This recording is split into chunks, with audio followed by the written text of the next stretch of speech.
ایک انسان جب شعور کی آنکھ کھولتا ہے، جب وہ انٹلیکچولی میچور ہو جاتا ہے، ذہنی طور پر بالغ ہو جاتا ہے، تو کچھ سوالات ہیں کہ جن پر اسے غور کرنا چاہیے۔ یہ دوسری بات ہے کہ اکثر لوگ غور نہیں کرتے۔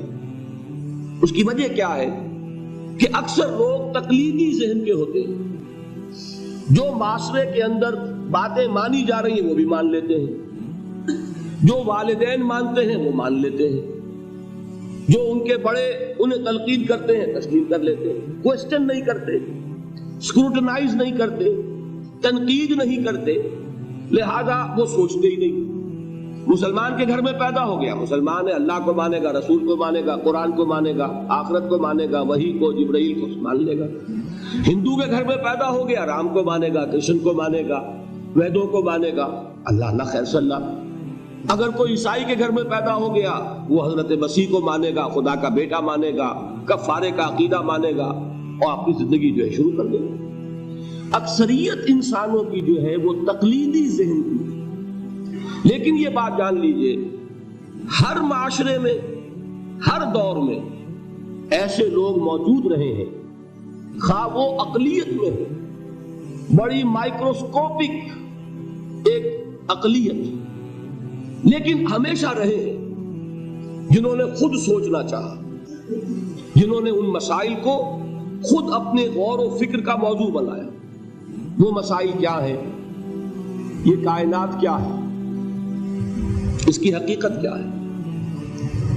یہ ہمیشہ سے ہے اور ہمیشہ رہے گی، یا کسی خاص وقت میں وجود میں آئی ہے اور کسی خاص وقت میں ختم ہو جائے گی؟ اگر کسی خاص وقت میں وجود میں آئی ہے تو آیا از خود وجود میں آئی ہے یا کسی نے پیدا کیا ہے؟ آیا خود بخود چل رہی ہے یا کوئی اس کا حاکم ہے؟ پہلا سوال تو یہ ہے، سب سے اہم۔ دوسرا سوال یہ کہ میں کون ہوں، کہاں سے آیا ہوں؟ یہ تو ہمیں معلوم ہے، ہر شخص جانتا ہے فلاں تاریخ کو اس دنیا میں آیا، اس میں 9 مہینے کا اور اضافہ کر لے، فلاں تاریخ سے اپنی والدہ کے پیٹ میں اس کا آغاز ہوا۔ بس اس سے پہلے بھی کوئی میں تھا کہ نہیں؟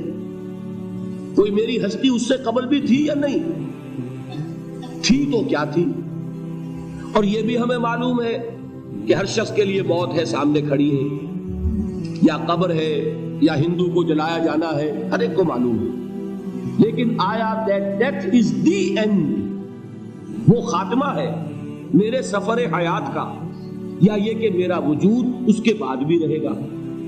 اگر بعد بھی میرے وجود کا کوئی تسلسل ہے تو اس کی کیفیت کیا ہوگی؟ یہ بنیادی سوالات ہیں۔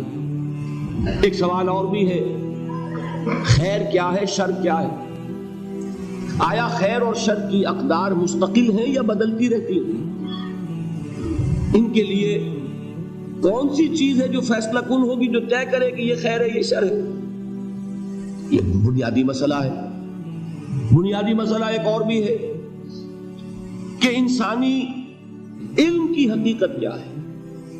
ایک تو معلومات ہمیں آنکھ سے، کان سے، جنہیں آپ ایکسٹرنل سینسز کہتے ہیں، آپ کے حواس ظاہری، کسی چیز کو چھو کر کچھ معلوم کر لیا، کسی کو چکھ کر معلوم کر لیا، کسی کو سون کر معلوم کر لیا، کسی کو دیکھا، کوئی چیز سنی، یہ 5 ایکسٹرنل سینسز۔ پھر ہمیں معلوم ہے تجربے سے کہ ہمارے اندر ایک اور شے بھی ہے جس سے ہم استدلال کرتے ہیں، نتیجہ نکالتے ہیں۔ سینس ڈیٹا جو ہے، ہمارے ان حواس سے جو معلومات حاصل ہوتی ہیں انہیں جمع تفریق کر کے نتیجہ اخذ کرتے ہیں۔ سادہ سی مثال کیا ہے؟ ہم نے دھواں دیکھا، آنکھ نے دیکھا صرف دھواں، فیصلہ ہم نے کیا آگ لگی ہے، حالانکہ آگ آپ نے نہیں دیکھی۔ یہ در حقیقت آپ نے یہاں فیصلہ کیا کہ جہاں دھواں ہوتا ہے آگ ہوتی ہے، لہذا جو میری آنکھ نے دھواں دیکھا ہے تو آگ ہے۔ یہ کیا ہے؟ یہ آپ کا انٹلیکچوئل پروسیس ہے، یہ آپ کے عقل کا دائرہ ہے۔ یہاں تک تو ہر انسان کے علم میں، لیکن آیا علم کی اس سے ماورا بھی کوئی سورس ہے؟ حواس اور عقل سے بالا تر بھی کوئی ماخذ علم کا ہے یا نہیں؟ اگر ہے تو کیا ہے؟ اس سے آگے چلیے، ایک مسئلہ یہ ہے کہ مجھے یہ تو معلوم ہے کہ میرا پیٹ کھانے کو مانگتا ہے، بھوک لگتی ہے تو ہنگر پینس ہوتے ہیں، لہذا میں کھاتا ہوں، کھانے کے لیے بھاگ دوڑ کرتا ہوں، معاش کی جد و جہد کرتا ہوں، کوئی کسی چلا رہا ہے، کوئی اینٹیں ڈھو رہا ہے، کوئی ہل چلا رہا ہے، کوئی قلم چلا رہا ہے۔ اسی طرح یہ معلوم ہے میرے اندر سیکشول ارج ہے جس کی بنا پر میں نے شادی کی ہے، گھر گرہستی کا بوجھ اٹھایا ہے، لیکن یہ کہ کیا یہی ہے صرف انسٹنکٹس؟ کیا حیوانی داعیات کے علاوہ کوئی اور ایسا بھی ہمارا داعیہ ہے کہ جس کی بنا پر ہم ممیز ہو جائیں حیوانات سے؟ بھوک تو حیوان کو بھی لگتی ہے، سیکشول ارج اس میں بھی ہے، کوئی رین بسیرا اسے بھی چاہیے، لومڑی کو بھٹ چاہیے، پرندے کو گھونسلہ چاہیے۔ اگر تو یہی تک ہیں ہمارے محرکات عمل تو ہمارے اور حیوان کے درمیان کوئی فرق نہیں، لیکن اگر اس کے علاوہ بھی کوئی محرک عمل ہمارا ہے جو ہمیں حیوان سے ممیز کرتا ہو تو وہ کیا ہے؟ اب یہ بیسک کوسچنز ہیں، اور میں آپ کو یہ بتاؤں جن حضرات نے فلسفے کا مطالعہ کیا ہے وہ تو میری بات کو سمجھ بھی رہے ہیں اور جان رہے ہیں کہ میں نے جو گروپ کیا ہے کوسچنز کو، یہ فلسفے کی مختلف شاخیں ہیں۔ ایک زمانے میں فلسفہ ایک علم تھا، آج فلسفے کی برانچز ہو چکی ہیں۔ ایک میٹا فزکس ہے، میٹا فزکس طے کرتی ہے کائنات کی حقیقت کو۔ ایک ایتھکس ہے جو خیر اور شر اور اخلاقیات سے بحث کرتی ہے۔ ایک ایپسٹمولوجی ہے، علم کی حقیقت کے بارے میں بحث کرتی ہے۔ ایک سائیکالوجی ہے، نفس انسانی، اس کے داعیات، محرکات عمل کیا ہیں، وہ اس سے بحث کرتی ہے۔ یہ تمام برانچز ہیں فلسفی کی۔ یہ سارے کوسچن جو ہیں اب ان کو جان لیجئے، دنیا میں ہمیشہ جو بات میں نے پہلے کہی تھی، ایسے لوگ موجود رہے ہیں کہ انہوں نے جس معاشرے میں آنکھ کھولی، انہوں نے ان سوالوں کے جو جوابات اس معاشرے میں تسلیم کیے جاتے تھے انہیں تقلیدی ذہن کے ساتھ تسلیم نہیں کیا، بلکہ غور و فکر، سوچ بچار۔ They wanted to know the truth for themselves۔ ہمیں خود معلوم ہونا چاہیے حقیقت کیا ہے۔ میں کیسے مان لوں؟ یہ کہہ رہا ہے کائنات خود بخود بن گئی، فلاں کہہ رہا ہے نہیں کائنات کا پیدا کرنے والا ایک خدا ہے، تیسرا کہتا ہے 100 خدا ہے، چوتھا کہتا کوئی خدا ودا نہیں ہے۔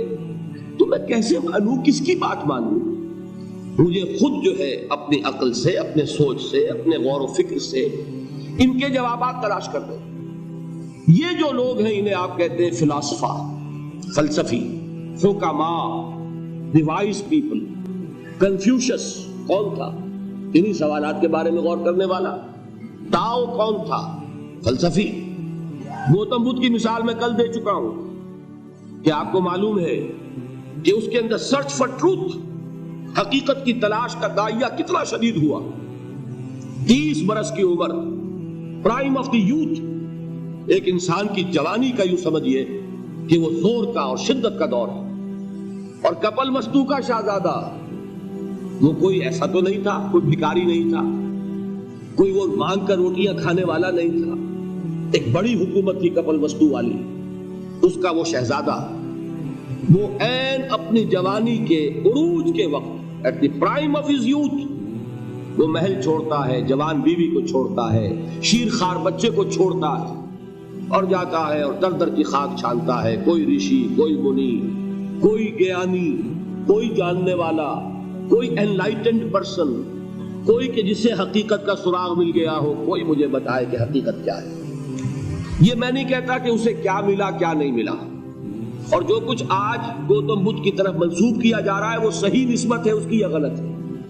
میں صرف مثال دے رہا ہوں کہ آپ سوچئے کہ یہ urge, the search for truth, the search for real knowledge, وہ کتنی شدید ہے کہ جب پیدا ہو جاتی ہے انسان کے اندر تو اسے کسی چیز سے کوئی دلچسپی نہیں رہتی۔